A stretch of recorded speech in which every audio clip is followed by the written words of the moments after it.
Hey guys, it's MLTits here, and this is What If Naruto Was a Scientist Part 3. Not much to say before we start the video, so I hope you guys enjoy, and without further ado, roll the intro.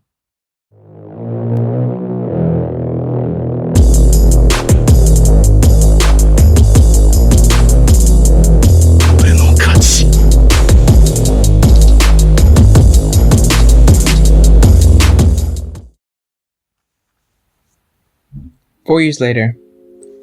Master, a voice hissed, causing Naruto to pause what he was doing. He looked up and saw his snake summon, Cleopatra, slithering out of the underbrush.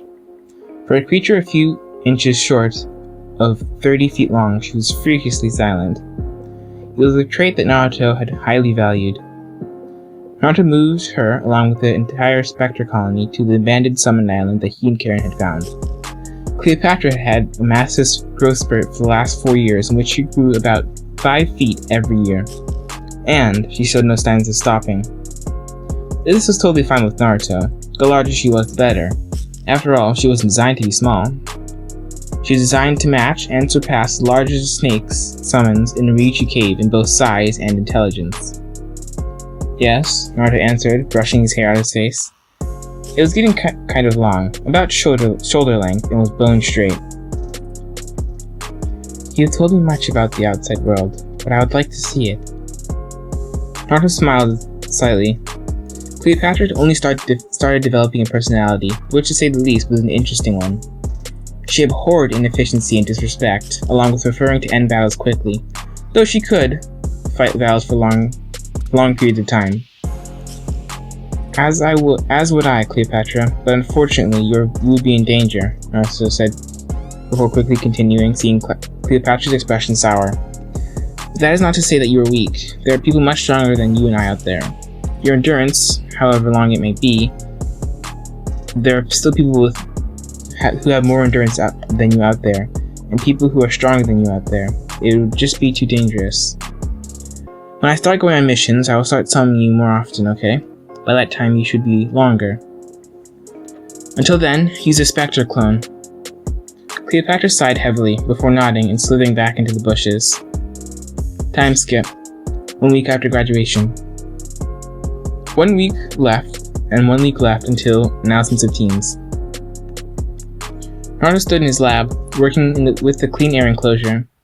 Inside, there was a small vial of blood.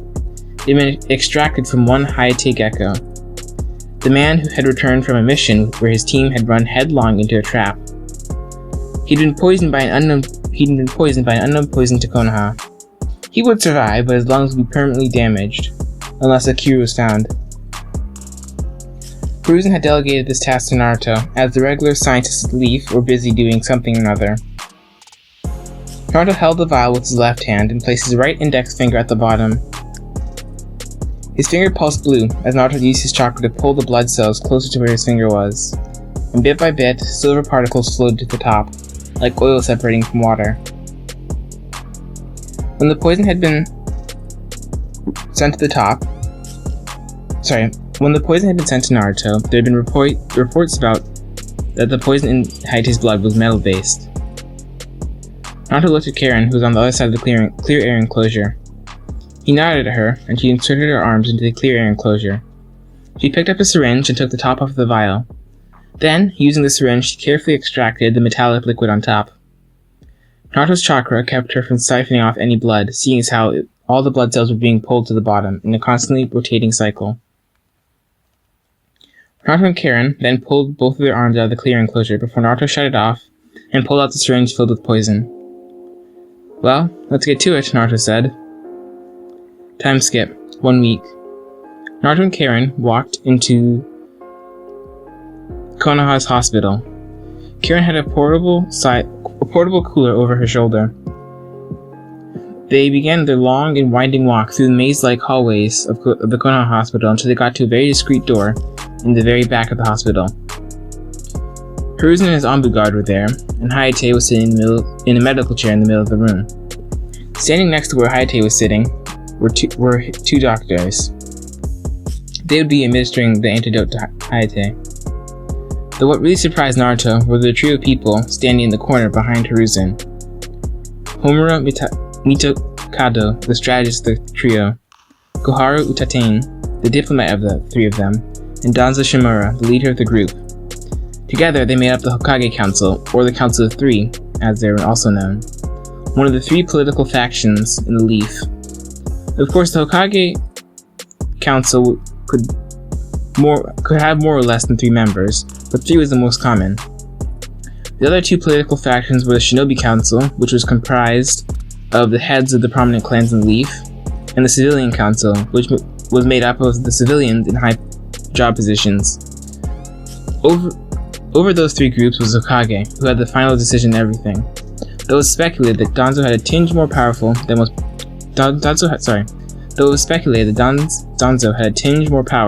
portrayed to the public.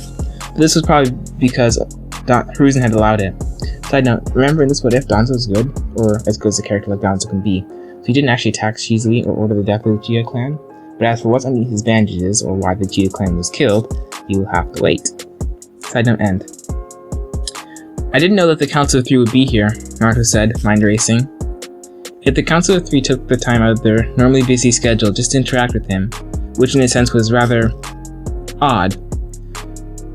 Under Danzo, the Council of Three wasted no time.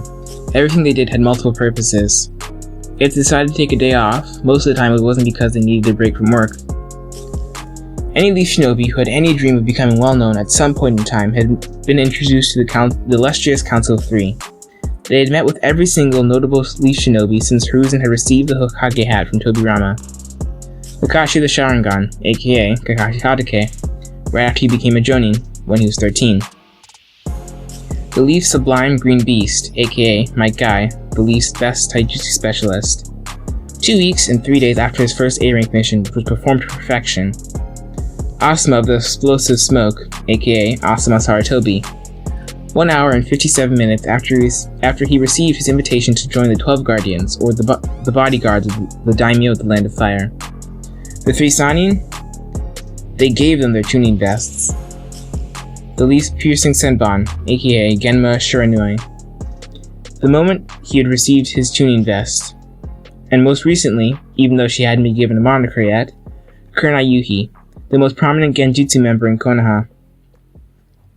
The Council of Three didn't discriminate. If you had the skills to impress, they had the time. Meeting with them was almost like an introduction into becoming well known. But of course we can make time to visit one of Konoha's most brilliant doctors, Homer replied, before Koharu spoke up. Hiruzen tells us of your various successes, she said before Danzo spoke up again. But please, continue, he said. Don't let us stop you. Naruto nodded before introducing Karen and then pulled out a clipboard. While he did this, Karen opened the cooler bag she was carrying and pulled out the IV bag filled with bluish-green liquid. It was the antidote, which she handed over to the doctors. The poison is indeed Vano-based, Naruto said while reading off of the clipboard. He was talking to the doctors. But it also had some poison made from plants mixed in. Naruto paused for a second before looking at the Hokage. What I found interesting was that the specific plant that was used to create the part of the poison that was found, it only grows in the land of rice paddies, and it's never exported. There hasn't been a single case of it selling anywhere, which means it was locally made in the land of rice paddies. Naruto finished and turned back to Hayate's doctors. After the antidote was administered, it will take about a week for it to neutralize the poison, but it won't be as bad as before. So simply feel like you have a cold for about a week.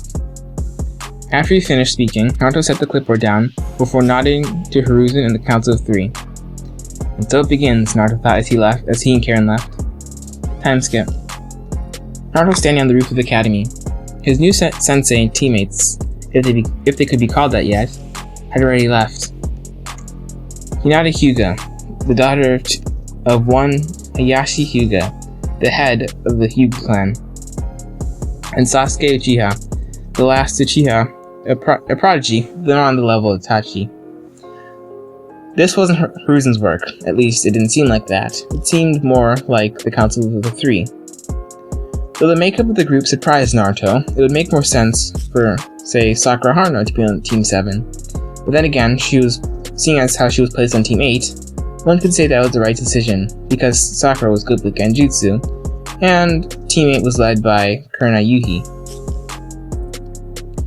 It appeared as if the higher-ups, namely the Council of Three, were trying to create another group like the Sannin. And Kakashi Hatake as their sensei, the message couldn't have been more clear if it was written across the Okage Mountain. There was another potential Sannin, or Sannin-like group, forming within the leaf. Though in Naruto's opinion, it would require a ton of work to get them to that place. At first glance, they appeared to be a group full of promise, led by a talented sensei. But upon closer inspection, the group was in shambles. Sasuke Uchiha was driven by rage and power-hungry, bad enough on their own, but terrible if put together. His loyalty to the leaf wasn't totally cemented, and he was a flight risk, at best. Placing him under Kakashi Hatake was like trying to give him a reason to say. The man did have the Sharingan after all, and in addition to that was considered an elite Jonin. Hinata Hyuga was talented, but emotionally stunted. The girl was just too kind, and in a family as strict and unforgiving as the Hyuga, it was a wonder she had gotten this far. Though if he had to guess, Naruto would say that her luck was running out. The gentle fist style wasn't really suited to her. Yeah, she was talented at it, but not a perfect fit. Kakashi Hatake was interesting, to say the least. He'd lost so many close people to him, but was forced to grow up faster than normal because of it. He tried to hide his loss behind a facade of uncaring, but to anyone who looked closely, they would see he wasn't as happy as he appeared. And finally, Naruto. As much as he was reticent to admit his faults, it would not do to embellish. It would only weaken himself. If he was to be honest, his own mental stability could be in question. Constant use of lightning jutsu on someone could have that effect. But as long as Hiruzen was there was no question about Naruto's loyalty. Something moved within Naruto's shirt. As a black and white snake head pushed itself out of his collar. Its mouth opened, but instead of the familiar raspy voice of Spectre Copy Original that Naruto was used to hearing, a different voice spoke up. "I hope you didn't wait for me," Hiruzen's voice came through Copy Original's mouth. "As punctual as ever, old man," Naruto said, mirth coloring his words. A recent update to the Spectre colony was being able to speak through them over long distances. It was quite useful. "Punctuality is a courtesy of kings," Hiruzen replied before his voice turned serious. "I assume your sharp mind has just deciphered the reason behind your squad's makeup?" "I believe so, but could you please clarify?" Naruto responded. An audible sigh came from Copy Original's mouth before Hiruzen continued. "Your team has the potential to be great, as great as the Sannin, but you each have your own issues. You, Naruto, I believe can pull this team together, though it will take several nudges in the right direction." Now it was Naruto's turn to sigh, as he heard what Hiruzen had to say. "Fine, but you owe me, old man." Hiruzen just chuckled before responding. "Of course, Naruto. Now get to it, you have a team to fix." And then Copy Original went silent. Naruto sighed again before looking at the setting sun. And so, the game begins, he thought, before disappearing with a silent body flicker, leaving a single leaf in his wake. Anyway guys, thanks for listening, I'll see you guys next time.